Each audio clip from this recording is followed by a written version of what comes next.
ہمارے درس اور سبق کا عنوان ہے عقیدہ حیات الانبیاء علیہم السلام۔ سب سے پہلی اور بنیادی بات یہ ہے کہ شاید کسی کے ذہن میں یہ بات چلے کہ اس عقیدے کو عنوان بنا کر پڑھانے کی کیا ضرورت ہے۔ تو ایک بات ذہن میں رکھیں کہ ہم عقائد کسی کی وجہ سے نہیں رکھتے بلکہ شریعت کی وجہ سے رکھتے ہیں۔ یہ اعتراض تب پیدا ہوگا جب ہمارا عقیدہ کسی طبقے کی وجہ سے ہو۔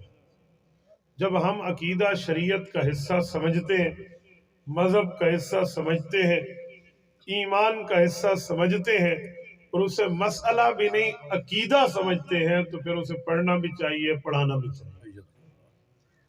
دوسری بات کہ شاید کچھ لوگ یہ سمجھیں کہ کسی کے خلاف پڑھایا جا رہا ہے۔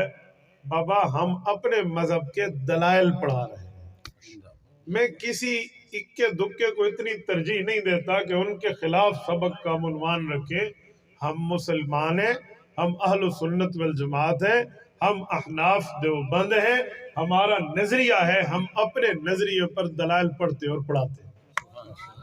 یہ میں اس لیے کہہ رہا ہوں کہ شاید کوئی کہ کسی کی وجہ سے کرے، بھئی کسی کی وجہ سے نہیں ہے، ہم اپنی وجہ سے کر رہے ہیں، اپنے بندوں کو اپنے عقائد کے دلائل سمجھاتے ہیں۔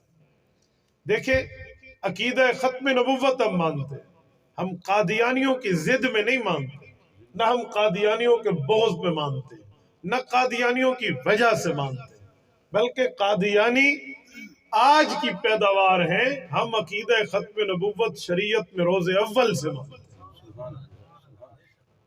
ابو بکر صدیق رضی اللہ تعالیٰ عنہ کو ہم خلیفہ بلا فصل مانتے ہیں، کسی رافضی کی وجہ سے نہیں مانتے۔ جی وہ انکار کرتے ہیں تو ہم ابو بکر رضی اللہ عنہ کی حمایت کرتے ہیں؟ جی نہیں، ہم حضرت ابو بکر صدیق کو خلیفہ بلا فصل روز اول سے شریعت میں مسلم مانتے ہیں۔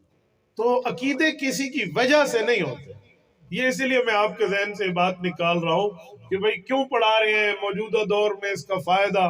آپ حضرات کا یہ اشتہار اپلوڈ ہوا تو بہت سے ہمارے اپنے بھی اور کچھ کرم فرما بھی مجھ سے رابطے میں رہے کہ مولانا امت ٹوٹی ہوئی ہے، امت میں انتشار موجود ہے، کفر سے ہماری ٹکر ہے، آپ اس عقیدے کو لے کر بیٹھ گئے ہیں۔ میں نے ان سے پوچھا کہ مجھے بتائیں یہ عقیدہ اسلامی عقیدہ ہے یا پیٹ سے بنایا ہوا ہے؟ کہتے ہیں اسلامی عقیدہ ہے، قرآن اور حدیث پر اس پہ دلائل موجود ہیں۔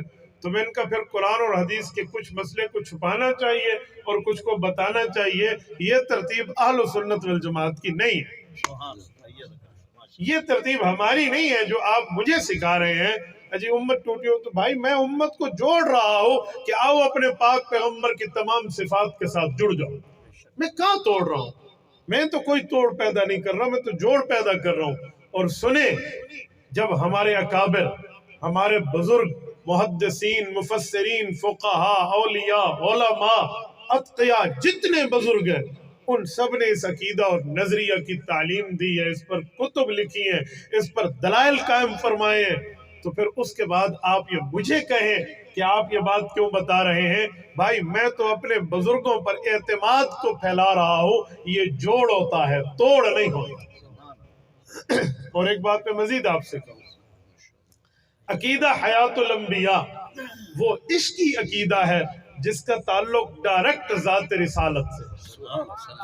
رسالت مآب علیہ السلام کے صحابہ کرام نے اس عقیدے کو اپنی حضور پاک کی فرامین کی روشنی میں بیان کیا، اس کی تفصیلات دی ہیں، اور امت کا اجماع اس پر دور صدیقی میں قائم ہوا ہے اور صحابہ کرام کی موجودگی میں ہوا ہے۔ تو میں آپ کے سامنے رکھوں گا، آپ اس بات سے بخوبی آگاہ ہوں گے کہ یہ توڑ کا نظریہ نہیں ہے، یہ جوڑ کا ہے۔ کوئی توڑ کر رہا ہے تو اسے کہیں بھئی کیوں کر رہا ہے۔ ہمارے اکابرین نے تو ہر وقت اس عقیدے پر مضبوطی سے پڑھن پڑھانے کی ترتیب رکھی ہے۔ یہ آج تک اہل سنت والجماعت کے مدعیان میں کسی کا انکار نہیں تھا۔ یہ نصف صدی قبل 1957 میں خیر المدارس ملتان کے ایک جلسے میں ایک مولوی صاحب نے انکار کیا اور اس کے جواب میں ہمارے تمام اکابرین نے اکٹھے ہو کر ایک تحریر لکھوا کے اس جو ہے نا بات کا خلا کما کیا تو ہم تو اکابرین کے ساتھ ہیں، ہم تو بزرگوں کے ساتھ ہیں، ہم کوئی نئی روش اپنائیں تب امت میں توڑ پیدا ہو۔ یہ میں نے دو باتیں صرف سمجھائی ہیں کہ اس طرح پڑھنے اور پڑھانے کی ضرورت کیا ہے۔